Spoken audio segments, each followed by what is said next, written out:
मुझसे आशीर्वाद चाहिए ना, तो ठीक है।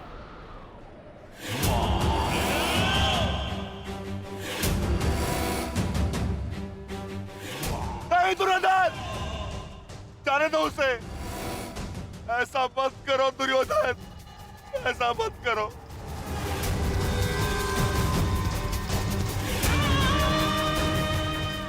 चाहिए तो उसके स्थान पर इस निकोदर भीम के प्राण हर लो, पर मेरे पुत्र अभिमन्यु को जाने दो। क्यों? मेरी पीड़ा भूल गए? तुमने दिखाई थी दया मेरे भ्राताओं पर, किंतु मैं तुम पांडवों के भांति निर्दयी नहीं हूं। ठीक, तुम्हारी विनती स्वीकार कर लेता हूं।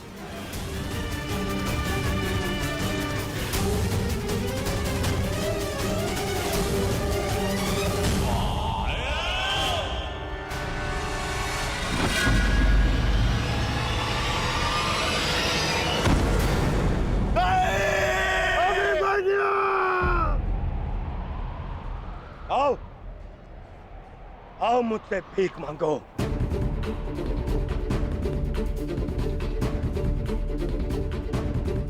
आओ बालक, आजा।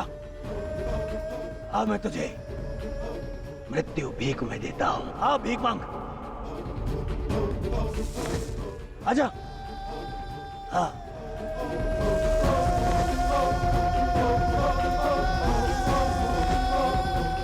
तुझे मुक्त कर दूंगा। मांग, मांग मुझसे भीख मांग।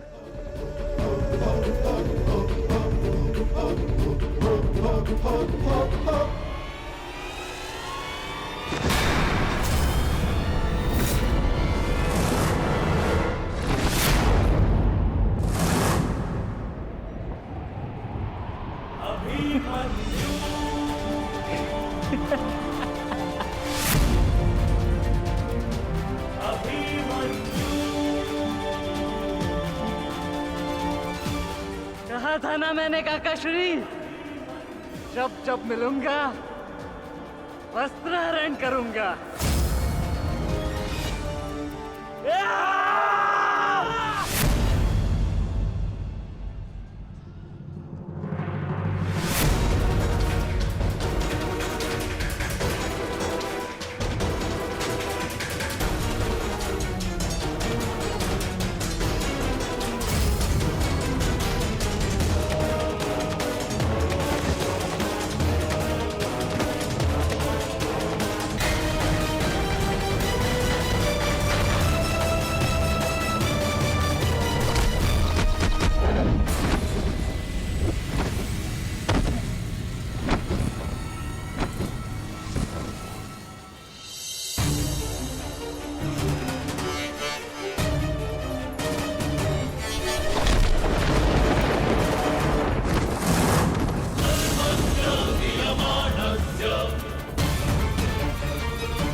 ऐसा नृत्य मत करो, बस करो।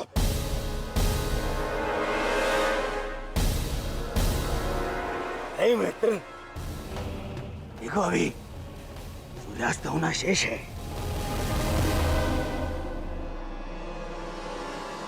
और अभी इसे और पीड़ा भी देना शेष है, अभी नहीं।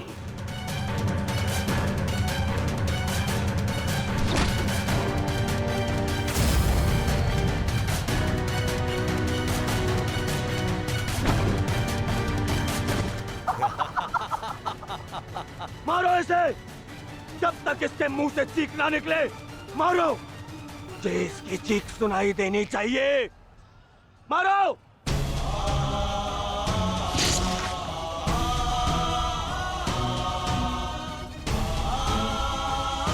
अभिमन्यु,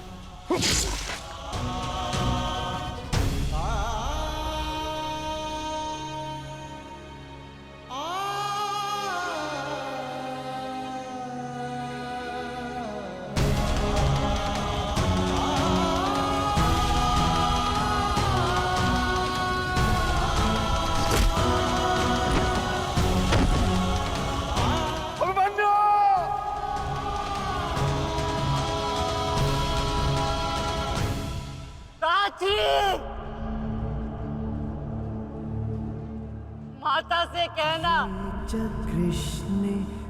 उनके अपमान का प्रतिकार अंत तक लिया उनके पुत्र ने।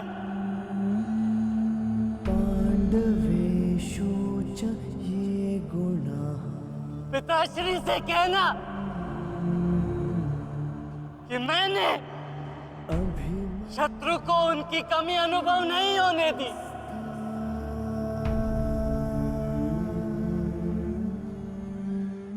उत्तरा से कहना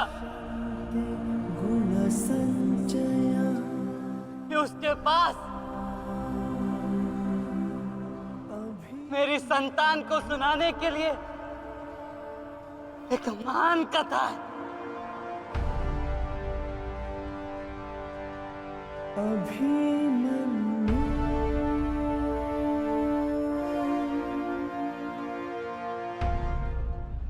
उत्तरा, क्या हुआ पुत्री? पता नहीं माता, मैंने आपको कहा था ना, आज सुबह से ही मन बहुत विचलित हो रहा है। मैं पुत्री, अरे कोई वैद्य को बुलाओ। आओ, ऐसा था।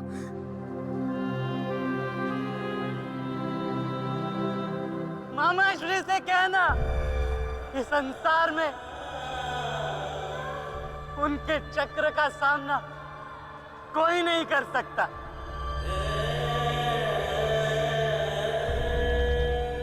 परंतु मैंने, उनके भांजे ने इस चक्रव्यूह को तोड़ा और महारथी के मान को तोड़ा।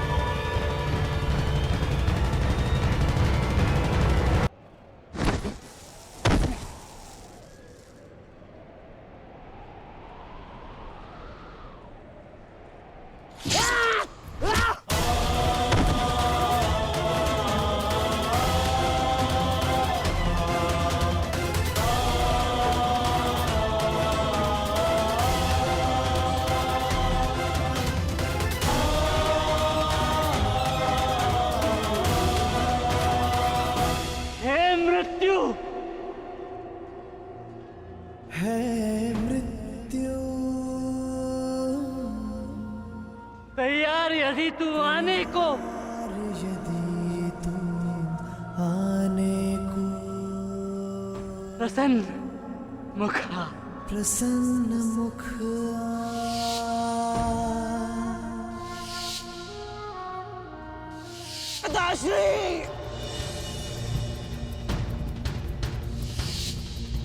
द्वार खुला है तेरा स्वागत, वीर खड़ा द्वारे अभयागत।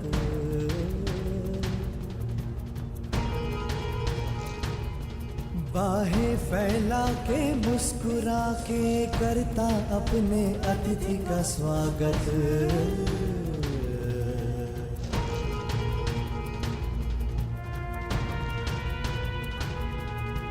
चिरनिद्रा का देके भरती कर अपने अतिथि का स्वागत। मित्रकांड कर अपने अतिथि का स्वागत।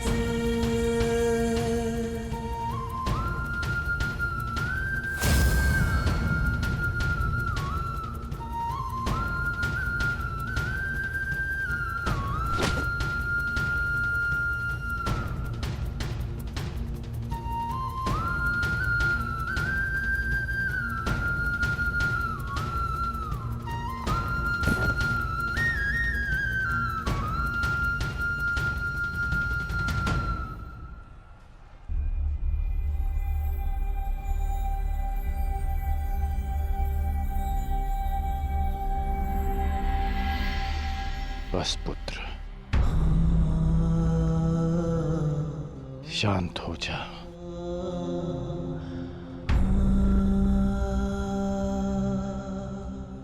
विश्व के सर्वश्रेष्ठ योद्धा की पदवी ना मुझे मिलेगी और ना ही अर्जुन को। वो सम्मान तुमने हमसे छीन लिया पुत्र। आज महाभारत हार गई, परंतु तुम जीत गए महावीर, तुम जीत गए।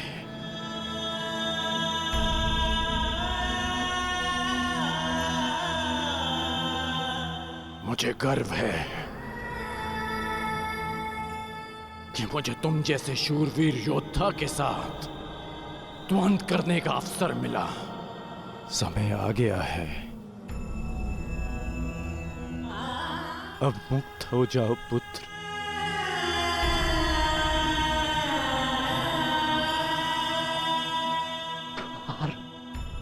खुला है तेरा स्वागत। प्रसन्न मुख आ।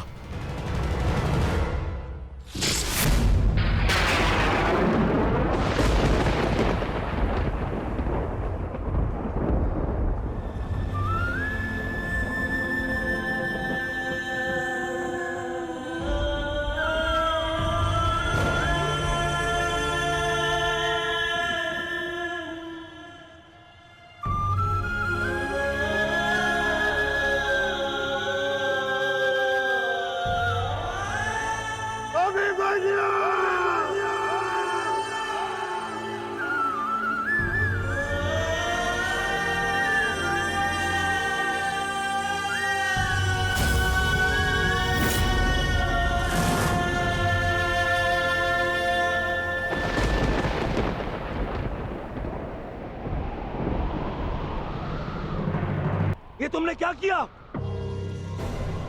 मैंने कहा था मुझे इसकी चीखें सुनाई देनी चाहिए। इसके प्राण अभी नहीं लेने हैं, सूर्यास्त नहीं हुआ है। सूर्यास्त हो चुका है।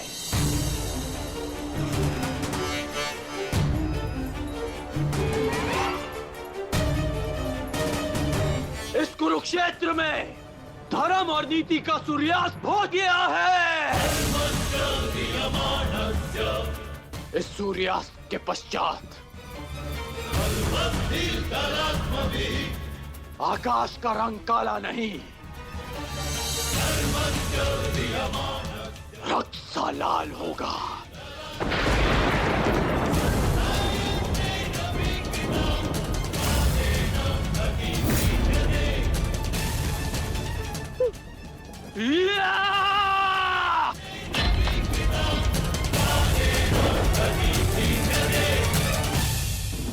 बधाई हो मेरे होने वाले सम्राट।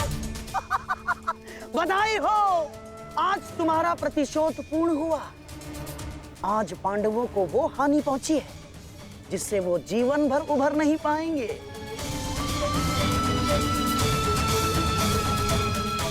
मामाश्री, इन पांडवों के मुख पर मुझे प्रतिदिन यही भाव चाहिए।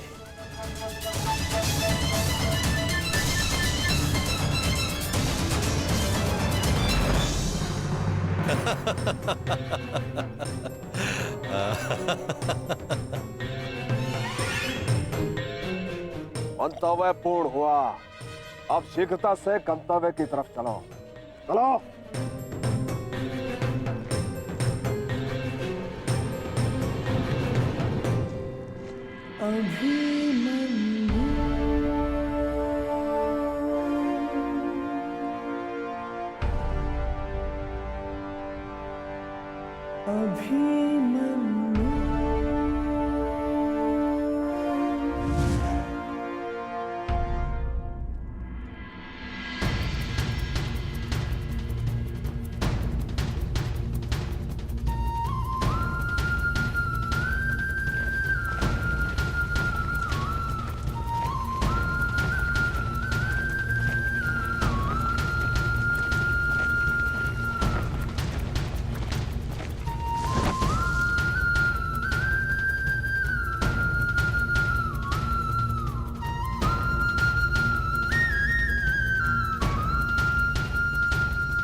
युधिष्ठिर,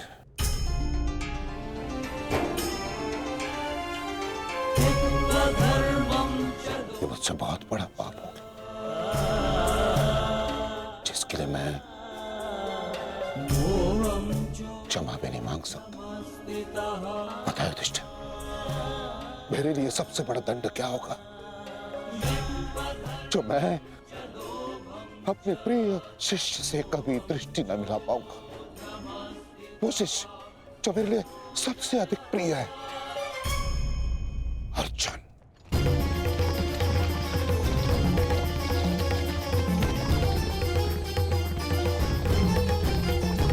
गति बढ़ाइए माता। गति कितनी भी बढ़ा लीजिए काकाश्री, कोई लाभ नहीं, क्योंकि कोई भी रथ समय में उल्टा नहीं जा सकता। वासुदेव, अब तक मैं सब कुछ देख रहा था, परंतु अब रहा नहीं गया। प्रभु, मेरे मन में कुछ संदेह है। मेरी मृत्यु धर्म स्थापना के लिए आवश्यक थी, परंतु क्या उस वीर का अंत भी आवश्यक था? क्या आप उसे टाल नहीं सकते थे? ईश्वर भी समय से परे कहाँ है बारबरीक? परंतु ईश्वर स्वयं समय भी है ना? किंतु ये समय ना प्रश्न करने का है और ना ही अवसर उत्तर देने का।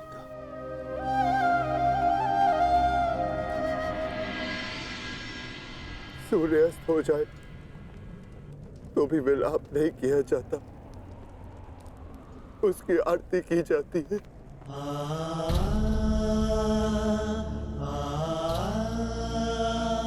आज आपके प्रिय शिष्य के पुत्र ने आपके द्वारा दी गई शिक्षा को सार्थक कर दिया, जो आपने अर्जुन को दी, और अर्जुन ने अभिमन्यु को। आज हम सबके मन भरे हुए हैं, परंतु कांधे ऊंचे, और अब हम में से कोई नहीं रोएगा।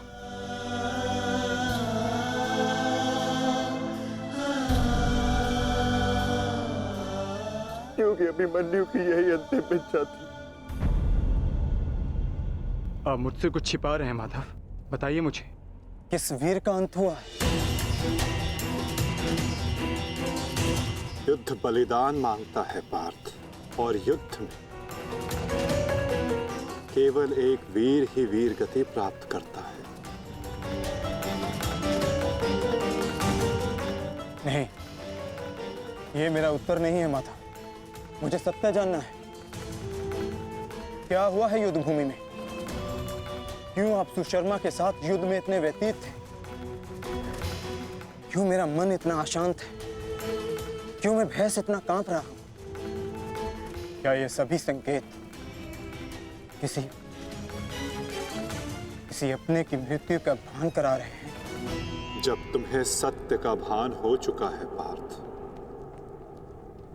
तो क्यों तुम मुझसे असत्य बुलवाना चाहते हो?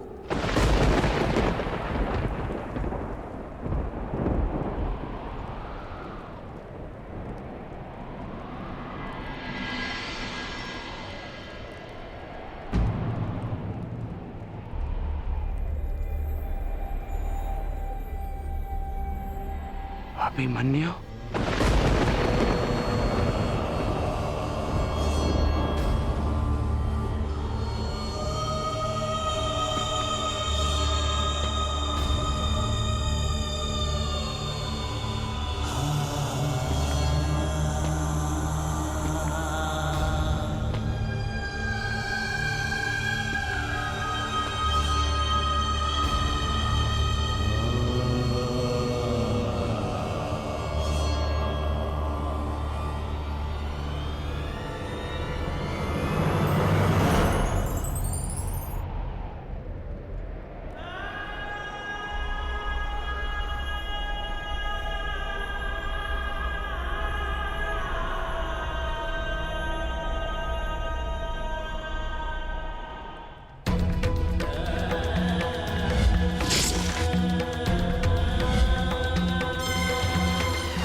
ये रक्त हाथ से जा क्यों ले रहा?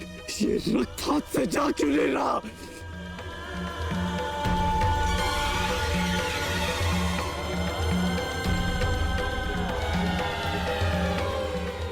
ये रक्त मेरे हाथ से नहीं जाता।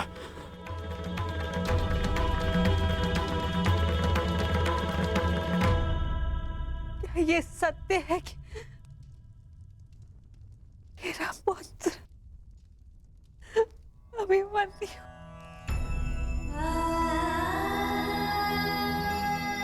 कर्ण, क्या ये सत्य है? आज अभिमन्यु की मृत्यु नहीं हुई है, आज धर्म और करुणा की मृत्यु हुई है। नीति और चेतना ने मौन साधा है। आज इतिहास से ना अभिमन्यु की शौर्य गाथा कभी लुप्त होगी और ना ही कौरवों के माथे से इस पाप का कलंक जाएगा। अभिमन्यु का मृत्यु बाण हम सबके चरित्र को छलनी कर चुका है।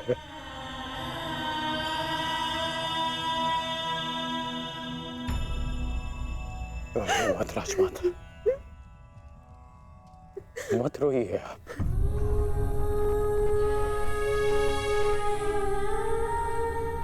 आपके अभिमन्यु के अंतिम समय में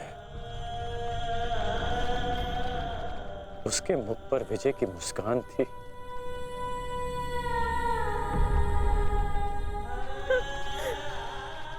मेरी आपसे विनती है,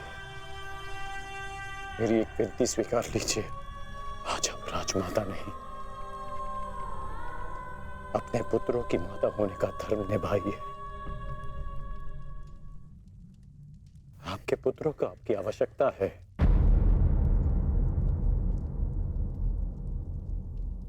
आप पांडवों का विलाप रोकिए और मैं अपने पाप का पश्चाताप करूंगा।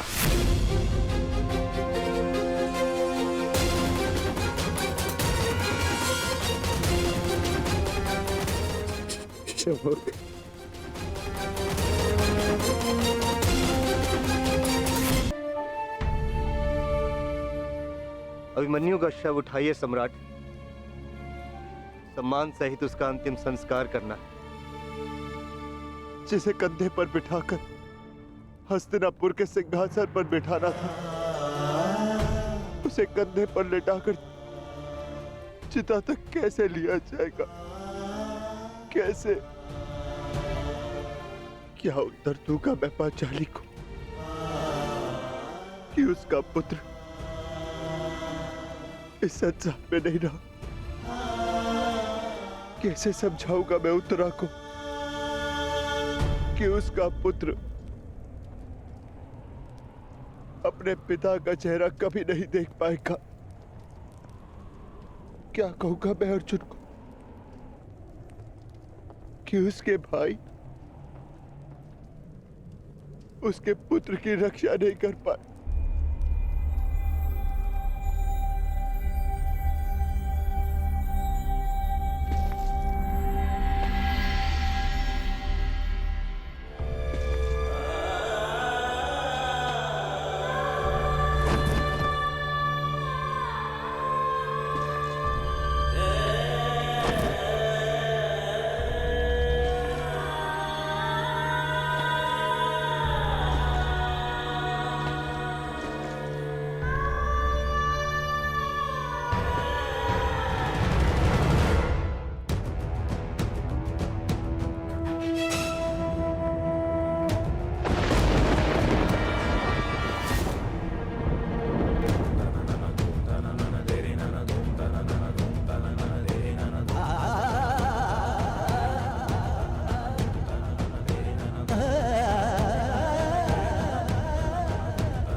ये च कृष्णे गुणास्फितः।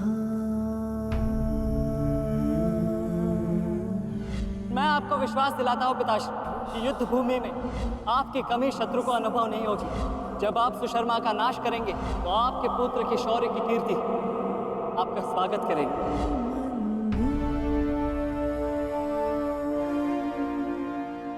आशीर्वाद दीजिए मामाश्री कि मैं विजयश्री प्राप्त कर लूं। मेरा आशीर्वाद तुम्हारे साथ है पुत्र।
अभिमन्यु, पुत्र, मैंने सुना कि किस प्रकार तुमने अभेद्य चक्रव्यूह को भेदा।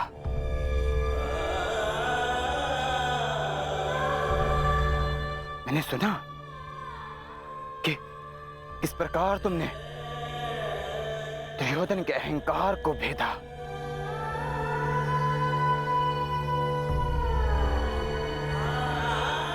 मैंने सुना कि किस प्रकार तुमने अपनी माता के अपमान का प्रतिकार किया।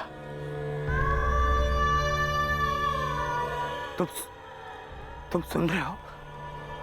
मैंने सुना। मैंने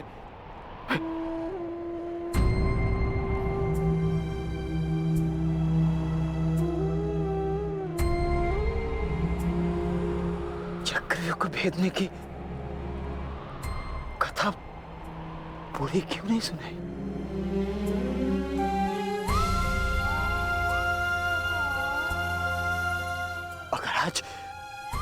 अगर आज सुनाई होती ना,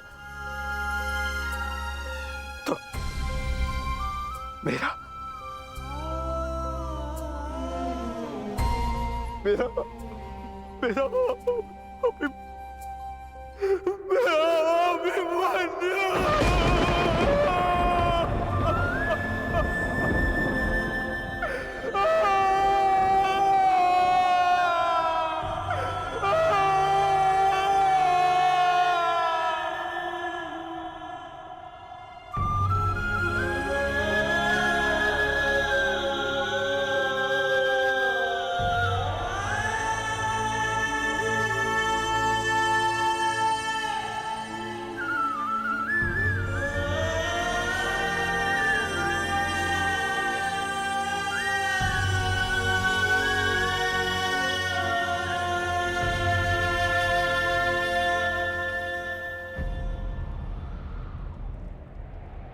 जब एक रोता हुआ पुत्र अपने पिता के समक्ष एक योद्धा बनकर प्रस्तुत होता है, तो उसके पिता के लिए बड़े गर्व की बात होती है।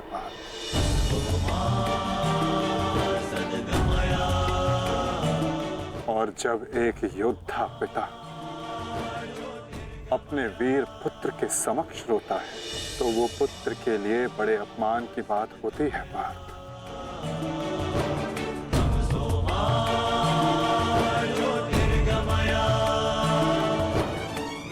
और मेरे भांजे अभिमन्यु का अपमान मत करो पार्थ।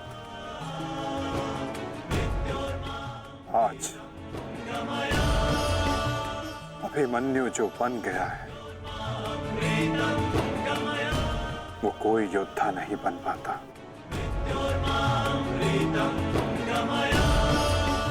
आज वो विजेता नहीं,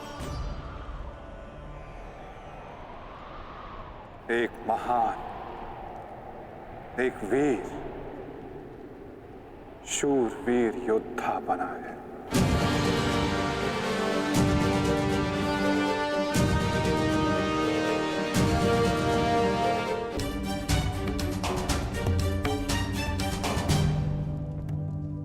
देखिए माता, सारे योद्धा लौट आए और आर्य भी लौट आए।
योद्धा की गाथा अपनी संतान को सुनाएंगे।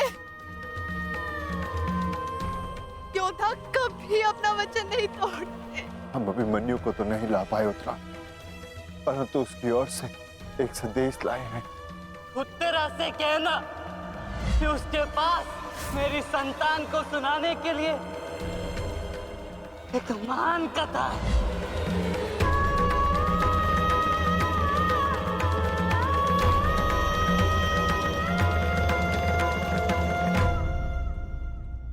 उत्तरा,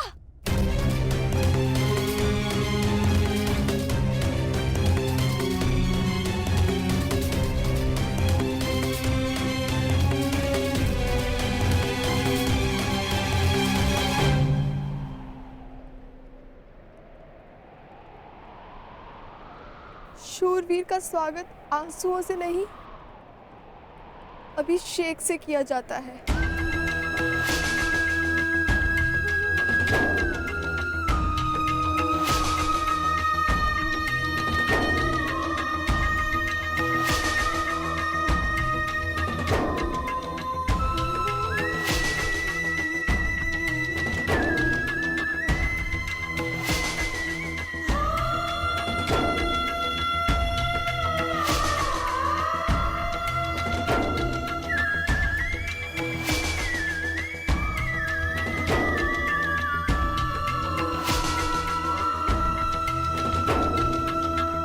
अंतिम यात्रा पे जा रहे हैं आर्य। यात्रा सुखद हो।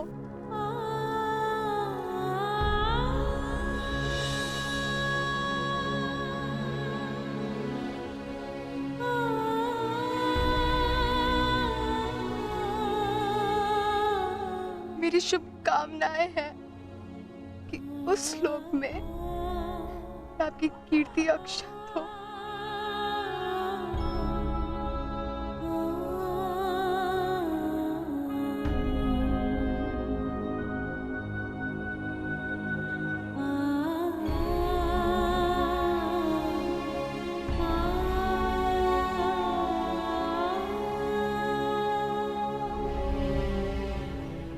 इंद्र स्वयं आपकी आरती उतारे।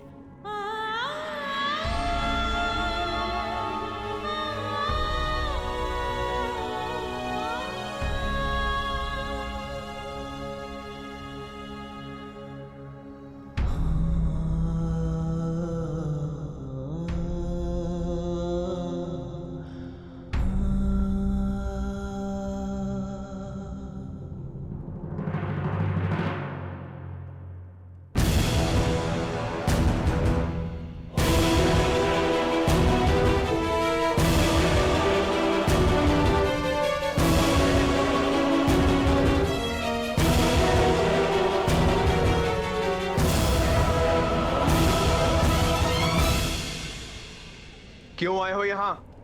हमारे पुत्र की मृत्यु का उत्सव मनाने? नहीं,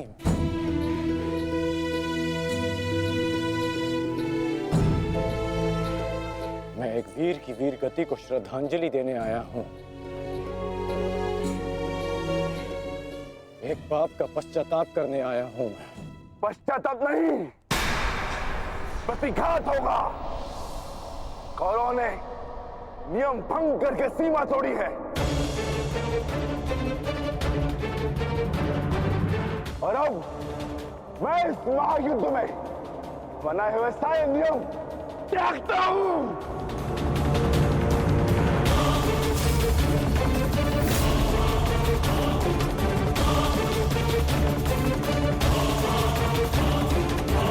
हैरो भीम,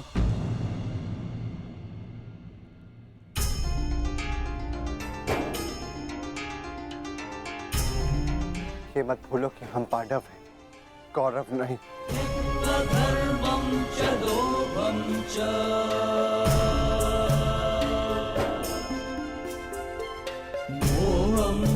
धन्यवाद अंगराज कि आपने हमारे पुत्र को पीड़ा से मुक्त किया, परंतु अब हमें सहानुभूति की आवश्यकता नहीं। मैं यहाँ सहानुभूति देने नहीं आया हूँ, मैं यहाँ एक महान पुण्य की अनुभूति लेने आया हूँ। अभिमन्यु जैसे शूरवीर की अर्थी को कांधा देने आया हूँ।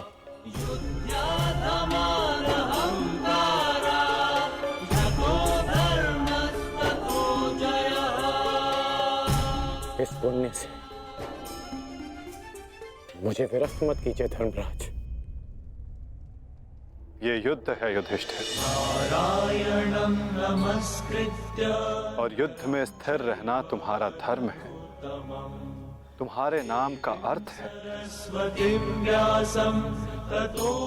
अंगराज ने भी इस युद्ध में अपने पुत्र को खोया है।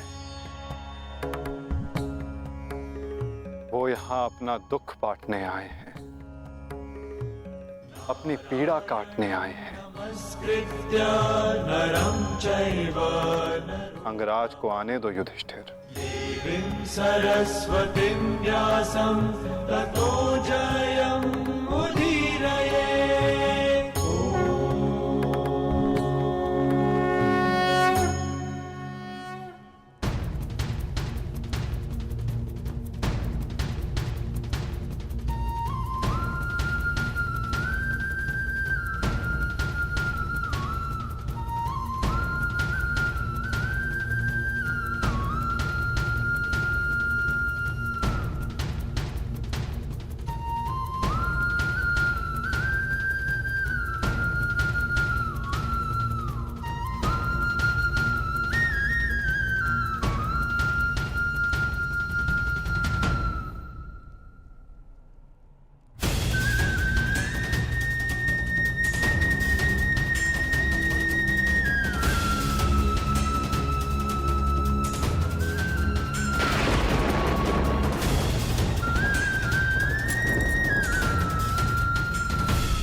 ये च कृष्णे गुणास्फिताः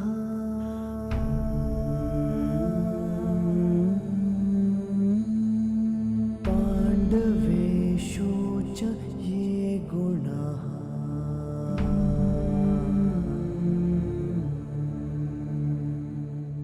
अभिमन्यु किलेकस्था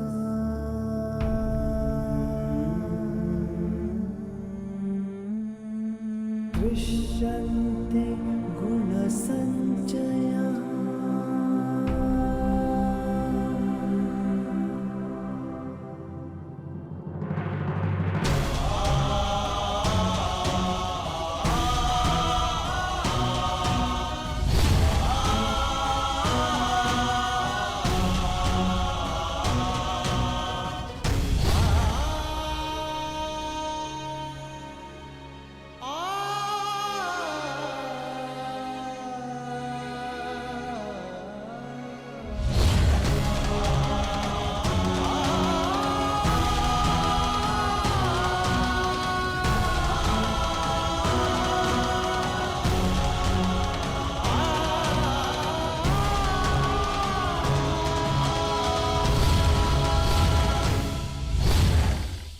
गुरुकुल की तीसरी पीढ़ी का नाश हुआ है महाराज। ये ठीक नहीं किया दुर्योधन ने। माना जो हुआ वो अनुचित था गांधारी, परंतु इन सब का कारण अभिमन्यु स्वयं ही था। यदि वो दुर्योधन का अपमान ना करता तो आज ऐसा कदाचित ना होता। नहीं स्वामी, मेरी आंखों पर पट्टी बंधी हुई है, परंतु हस्तिनापुर का जलता हुआ भविष्य मैं स्पष्ट देख सकती हूँ। ऐसा आभास हो रहा है मानो अभिमन्यु की चिता की जलती हुई अग्नि समुचे कौरव वंश को भस्म कर देगी।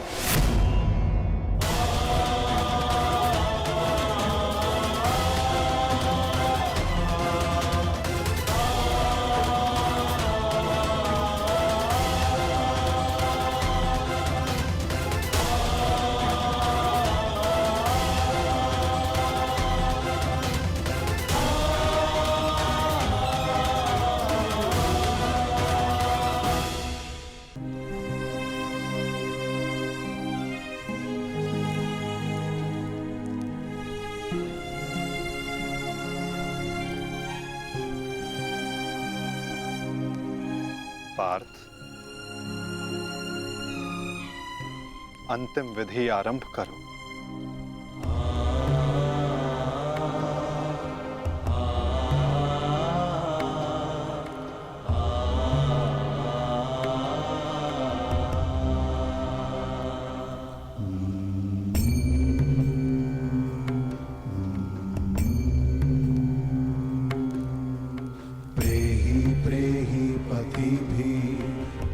सारथी, ना पूर्वे कैसे लड़ा था मेरा पुत्र? उत्तर दो। ऐसे जैसे अंधकार से सूर्य लड़ता है और पूर्ण रूप से उनका अंत कर देता है। एक अद्भुत तेज था आपके वीर पुत्र में, और उनका सारथी होना मेरे लिए गर्व की बात है।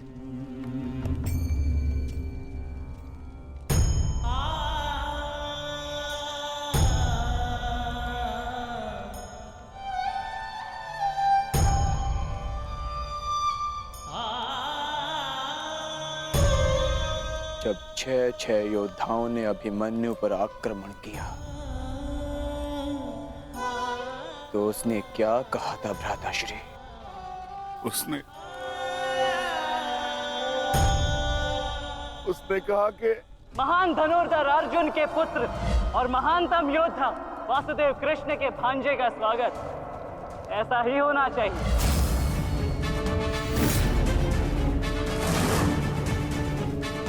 जब आपने उसे भीतर जाने से रोका था ज्येष्ठ, तब उसने क्या कहा? एक योद्धा मृत्यु के भय से पीछे नहीं हटता था श्री, वो आगे बढ़कर मृत्यु का वरण करता है। और आज मृत्यु को भी अर्जुन पुत्र के बाणों का तेज सहना होगा। मैं इस चक्रव्यूह में आया हूं ताकि पांडवों का सर गर्व से उठा रहे। और विश्वास कीजिए ताक्षरी, यदि मेरा सर भी कट जाए तब भी आपका सर गर्व से उठा रहेगा। दुर्योधन के सामने दुर्जय बनकर खड़ा था हमारा पुत्र अभिमन्यु। कहा था ना मैंने काकाश्री, जब जब मिलूंगा वस्त्रहरण करूंगा। आप सब उसकी रक्षा के लिए भीतर क्यों नहीं जा पाए?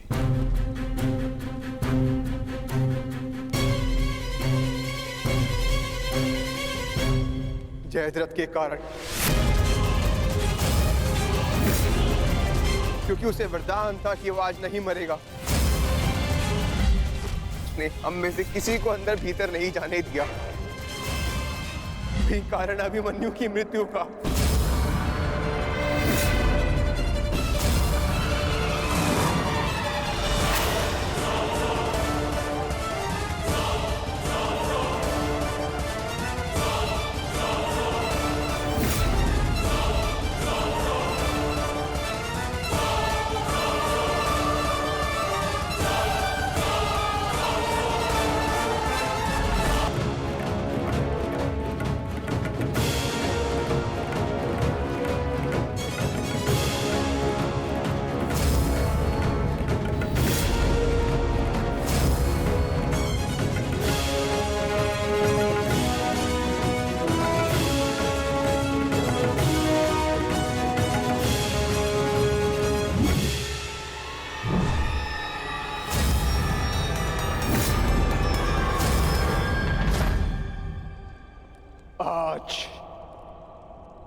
ये चिता नहीं जलेगी।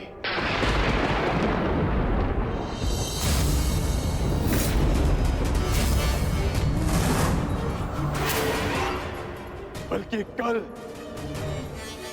2 चिताएं जलेंगी। मैं कौन्तेय अर्जुन अपने अभिमन्यु के अंश की सौगंध लेता हूं कि कल सूर्यास्त होने से पूर्व मैं जयद्रथ का वध करूंगा।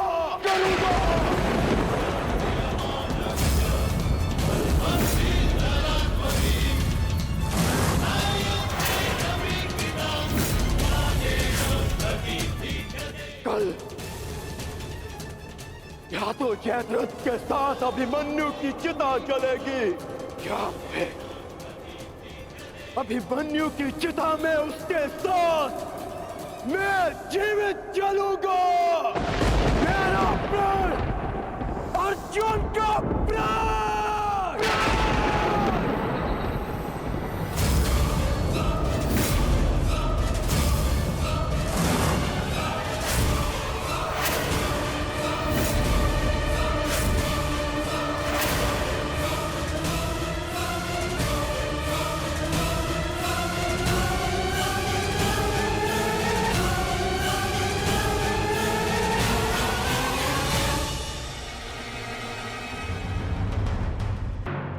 ये चिंता का विषय है युवराज।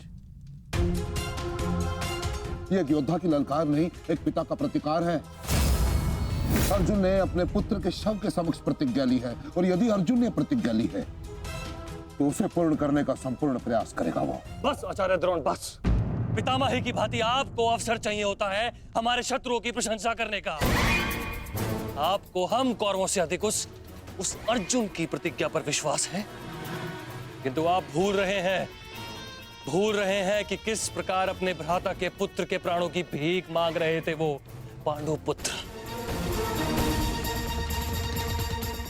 आज पुत्र यमलोक गया है और कल पिता जाएगा, और इसे आप सुनिश्चित करेंगे क्योंकि आप कौरवों के सेनापति हैं। दुशासन,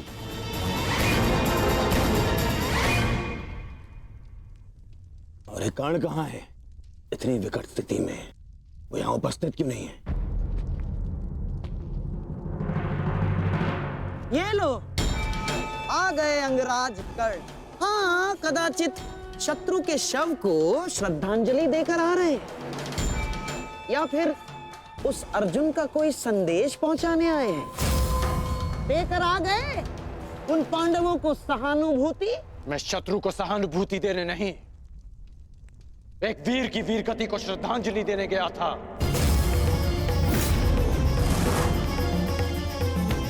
परंतु आपको समझाने का क्या लाभ?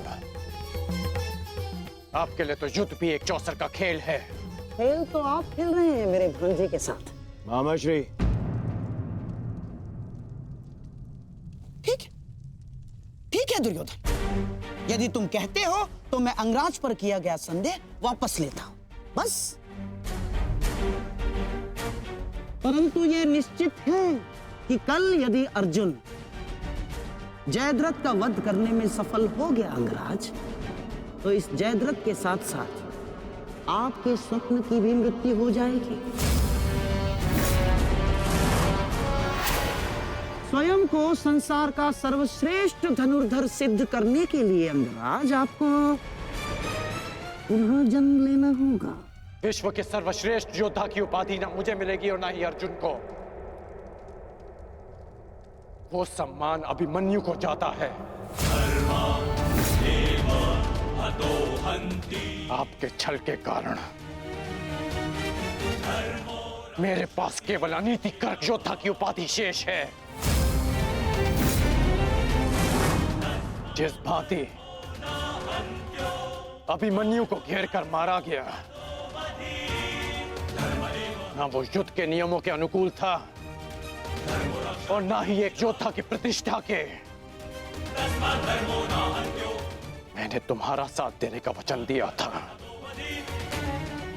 अन्याय करने का नहीं। न्याय और अन्याय ये सब विजय का खेल है अंगराज कर्ण। जो जीता वो न्यायी और जो हारा वो अन्यायी, क्योंकि इतिहास जीतने वाले लिखते हैं, हारने वाले नहीं। यदि ऐसा है तो मुझे इस इतिहास में कोई स्थान नहीं चाहिए।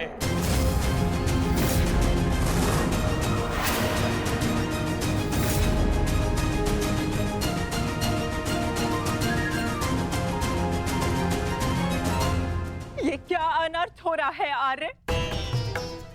वो अर्जुन है, ना तो अर्जुन का बाण अपना लक्ष्य चूकता है और ना ही अर्जुन की प्रतिज्ञा अपना लक्ष्य चूकेगी। और यदि अर्जुन अपनी प्रतिज्ञा में सफल हो गया तो मेरी पुत्री को कल ये आभूषण त्याग कर श्वेत वस्त्र धारण करने पड़ेंगे आर्य। और मैं अपनी पुत्री की ये दशा देखने से पूर्व अपना जीवन त्यागना उचित समझूंगी आर्य। स्वयं को संभालो गांधारी। प्रतिज्ञा लेना और प्रतिज्ञा पूर्ण करना दोनों भिन्न बातें हैं। हमारे पक्ष में गुरु द्रोण है, कर्ण है, अश्वत्थामा है, पुत्र दुर्योधन स्वयं है। पर विश्वास करो गांधारी, तुम्हारी पुत्री के सुहाग पर कोई आंच नहीं आएगी। कल मेरी बहन दुशाला के सुहाग की रक्षा करना ही हमारी कल की रणनीति होगी। कल हमें जयद्रथ को युद्ध क्षेत्र से दूर रखना है। ना रहेगा बांस, ना बजेगी बांसुरी। संध्या होने तक अर्जुन जयद्रथ को खोज नहीं पाएगा और फिर स्वयं ही आत्मदाह कर लेगा। तो फिर ये तेरा सभा समाप्त।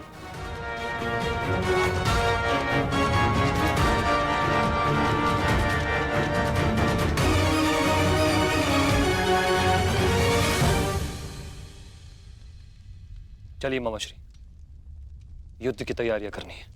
वही तो, युद्ध की तैयारियां तो करनी होंगी, क्योंकि तुम तो जानते ही हो हमारे पास न्यायप्रिय कर्ण है और उन पांडवों के साथ वो छलिया। वो कोई ना कोई मार्ग तो अवश्य ढूंढ लेगा जयद्रथ तक पहुंचने का। अर्जुन की इस प्रतिज्ञा की सूचना कौरवों तक पहुंच गई होगी और कौरव इस अवसर का लाभ अवश्य उठाएंगे, विशेषकर मामा शकुनी, जो मेरी प्रतिज्ञा को मेरे ही अंत के लिए योग करने का षड्यंत्र रच रहे होंगे। सुनो, ये गांधार का सबसे तीव्रगामी अश्व है और स्मरण रहे, ये संदेश अपने स्थान तक अपने समय से पहुंचाना अति आवश्यक है। यदि ये संदेश अपने समय से नहीं पहुंचा तो समय से पूर्व तुम अवश्य यमराज तक पहुंच जाओगे। समझ गए?